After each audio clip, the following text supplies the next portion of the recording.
कोकण कन्याचं स्वागत करते तुमचं पुन्हा एकदा माझ्या नवीन ब्लॉगमध्ये आणि डेली ब्लॉगमध्ये.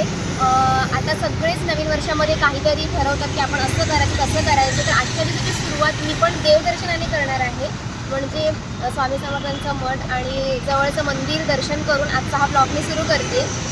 सो मी पण असं ठरवलं आहे की यावर्षी काहीतरी नक्कीच चांगलं घडेल आणि मी डेली ब्लॉग पोस्ट करण्याचा सुद्धा प्रयत्न करेन. तुम्ही माझ्या व्हिडिओला सपोर्ट करा आणि कोकण करण्यासाठी त्याला इंस्टाग्रामला पण फॉलो करा आणि यूट्यूबला नक्कीच सबस्क्राईब करा.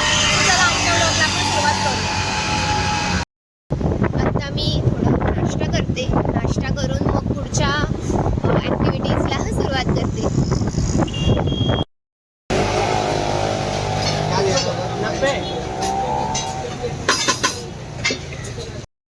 आता मी साधा मसाला डोसा आणि साधा डोसा आणि चीज डोसा मागवला होता.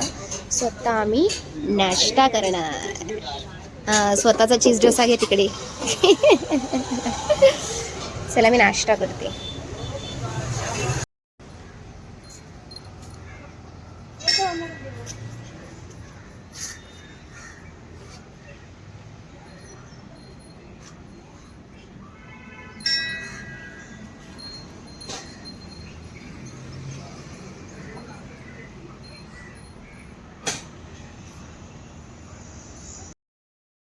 फायनली मी नाश्ता केलेला आहे आणि मला जाता जाता तिथे जवळच ना स्वामींचं मठ दिसलं, तर त्याचंही दर्शन घेतलं. आता मी घरी चालले. घरून मी पुन्हा संध्याकाळी जाईन. एक कुलदेवताचं मंदिर आहे तीनाथ नाका साईडला, तिकडे जाईल. बाय. रस्त्यात मला नारळ पाणी दिसलं, म्हटलं चला पिऊया. पुन्हा एकदा आता तयार होऊन मी चालली आहे. देवीचं मंदिर आहे तिकडे जाते मी आता आणि त्याच्यानंतर मग मी कुठे अजून जाता येते. तुम्हालाही दर्शन करवते माझ्या व्हिडिओ मार्फत.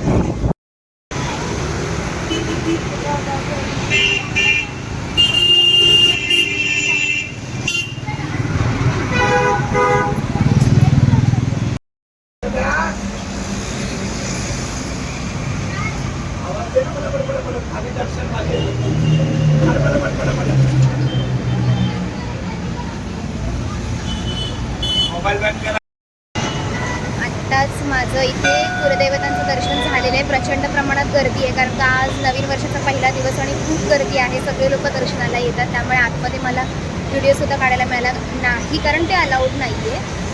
सो चला आता इथं पुढे पण जे करेल तुमच्यासोबत शेअर करेल.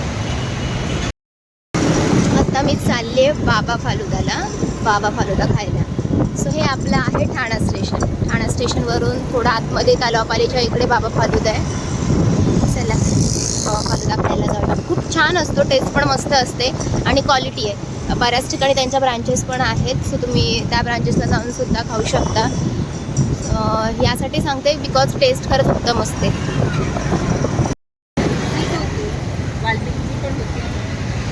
सो फायनली आपण बाबा फालुदाला आलेलो आहोत,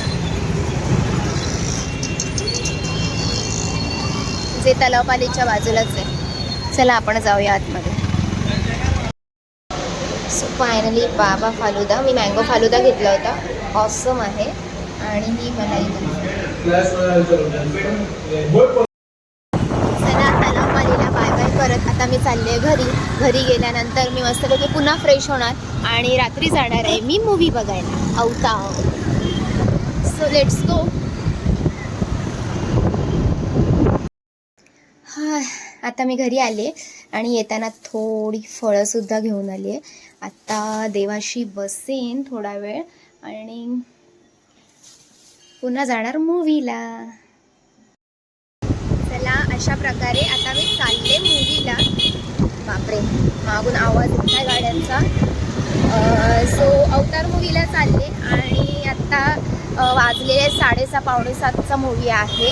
तो मूवी संपेल ॲप्रॉक्स 3 ते 3 तासाचा मूवी आहे. म्हणजे 10:30पर्यंत संपेल, 11 वाजता घरी येईल. म्हणजे माझं न्यू इयरला मलाच खरं तर सुट्टी होती. सो सकाळपासून संध्याकाळपर्यंत मी जो डे स्पेंड केला हे सगळं तुमच्यासोबत शेअर केलं. आता पहिल्यांदा मूवीला जाऊन तो रिव्ह्यू पण कळवते. सो चला, now we are going to movie Avatar. मस्त जाता जाता मला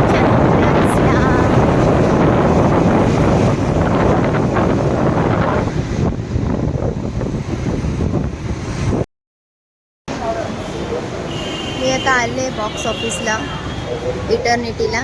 सो इकडून मी जाणार आता 3rd फ्लोअरला. So let's go. चला फायनली मूवीला जाते, रिव्ह्यू कळवते. सो व्हिडिओ बघत राहा. आता आले मी. अवतार मूवी सुरू झालाय. चष्मा दिलाय आम्हाला, चष्मा.